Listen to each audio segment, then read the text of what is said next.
से ही अपनी समृद्ध संस्कृति, अद्भुत परंपराओं, वैभवशाली राजसत्ता और व्यापारिक समृद्धि के लिए प्रसिद्ध रहा है। यही कारण था कि मध्य एशिया, यूरोप और अरब देशों से अनेक यात्री, विद्वान और व्यापारी भारत आए। इन यात्रियों ने भारत के समाज, अर्थव्यवस्था, शासन व्यवस्था और धर्म पर जो टिप्पणियां की, वे आज भी इतिहास के महत्वपूर्ण स्रोत हैं। इस स्क्रिप्ट में हम ऐसे प्रमुख यात्रियों के दृष्टिकोण से भारत को जानने की कोशिश करेंगे। प्राचीन और मध्यकालीन यात्रियों की दृष्टि से भारत। अल-बिरूनी अल-बिरूनी एक महान फारसी विद्वान था जो 9वीं शताब्दी की शुरुआत में महमूद गजनवी के साथ भारत आया। उसने संस्कृत सीखी और भारतीय शास्त्रों का गहन अध्ययन किया। उसकी प्रसिद्ध पुस्तक किताब उल हिंद भारत की समाज व्यवस्था, धर्म, विज्ञान और रीति रिवाजों का वैज्ञानिक दृष्टिकोण से अध्ययन है। उसने वर्ण व्यवस्था की आलोचना की और लिखा कि यह समाज को विभाजित करती है। Marco Polo. वेनिस का यह यात्री करीबवीं शताब्दी में दक्षिण भारत राज्य पहुंचा। उसने लिखा कि भारत में मोती और मसालों का व्यापार बड़े पैमाने पर होता था। उसने महिलाओं की स्वतंत्रता और समाज में उनकी भूमिका की भी चर्चा की। Ibn Battuta. मोरक्को का यह प्रसिद्ध यात्री मोहम्मद बिन तुगलक के शासनकाल में भारत आया। उसने दिल्ली सल्तनत की समृद्धि, न्यायिक व्यवस्था और दरबारी जीवन का विस्तृत विवरण दिया। उसकी रचना रहला भारत की प्रशासनिक व्यवस्था, डाक व्यवस्था और सड़कों का अच्छा विवरण देती है। उसने लिखा कि भारत में डाक सेवा अत्यंत तीव्र थी और सड़कों पर सुरक्षा के प्रबंध थे। फाहियान शताब्दी। चीन का यह बौद्ध भिक्षु गुप्त साम्राज्य के समय भारत आया। उसने लिखा कि भारत में धर्म के प्रति श्रद्धा और धार्मिक स्थलों की समिति थी। समाज में लोगों का जीवन सरल और संतोषजनक था। हर्षवर्धन के समय आया चीनी यात्री। उसने कन्नौज के वैभव, बौद्ध धर्म की स्थिति और शिक्षा संस्थानों, विशेषकर नालंदा की महिमा का वर्णन किया। ह्वेनसांग ने लिखा कि भारत में धर्म सहिष्णुता थी। तुर्क, फारसी और अरबी यात्रियों के अनुभव।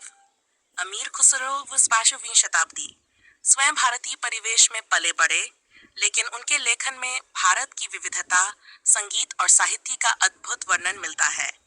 उन्होंने भारत की भाषाओं जैसे हिंदी और फारसी के समन्वय पर जोर दिया। निकोलो कोंटी 20वीं शताब्दी। इटली का यह यात्री विजयनगर साम्राज्य के वैभव से प्रभावित हुआ। उसने लिखा कि राजधानी विजयनगर बहुत समृद्ध थी और वहां की सड़कों पर सोने चांदी के आभूषण खुलेआम बिकते थे। यूरोपीय यात्रियों की दृष्टि से भारत 9वीं शताब्दी। Domingo Paes.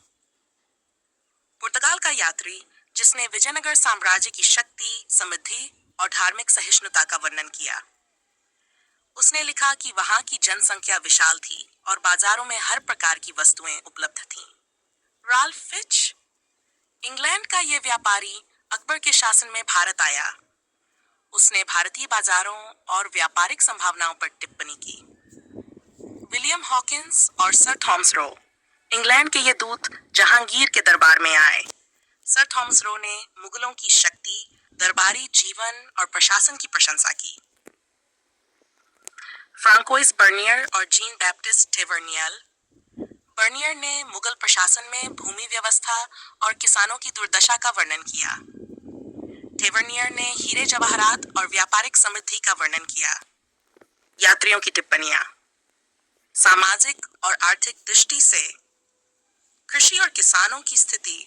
बर्नियर ने लिखा कि किसानों पर भूमि कर का अत्यधिक बोझ था। अकबर के समय भूमि का मापन और कर निर्धारण व्यवस्थित था, टोडरमल की व्यवस्था। शहर और व्यापार।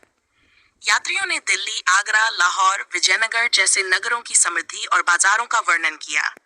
भारत मसालों, सूती वस्त्रों, रेशम, हीरे और मोतियों के लिए प्रसिद्ध था। धार्मिक जीवन और सहिष्णुता। अल-बिरूनी ने भारतीय धर्मों के सह अस्तित्व की सराहना की। ह्वेनसांग और फाहियान ने बौद्ध धर्म के उत्थान पतन का जीवचित्र प्रस्तुत किया। शिक्षा और संस्कृति। ह्वेनसांग ने नालंदा और विक्रमशिला विश्वविद्यालयों का विस्तृत वर्णन किया। इब्न बतूता ने दिल्ली के विद्वानों और काजियों की विद्वता की सराहना की। यात्रियों की दृष्टि से शासन और कानून व्यवस्था। इब्न बतूता ने तुगलक, शासन की कड़ाई और न्याय व्यवस्था की प्रशंसा की। बर्नियर ने मुगल शासन में केंद्रीकरण की आलोचना की और लिखा कि गिरदारी प्रथा किसानों के लिए घातक थी।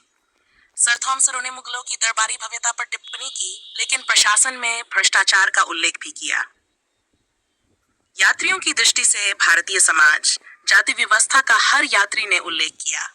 अल-बिरूनी ने इसकी कठोरता पर सवाल उठाया। मार्को पोलो ने भारतीय महिलाओं की स्वतंत्रता पर आश्चर्य व्यक्त किया। बर्नियर ने भारतीय समाज को विविधतापूर्ण और जटिल बताया। निष्कर्ष: विदेशी यात्रियों के वृत्तांत हमें भारतीय समाज, संस्कृति, धर्म, अर्थव्यवस्था और शासन के वास्तविक स्वरूप को जानने का अवसर प्रदान करते हैं।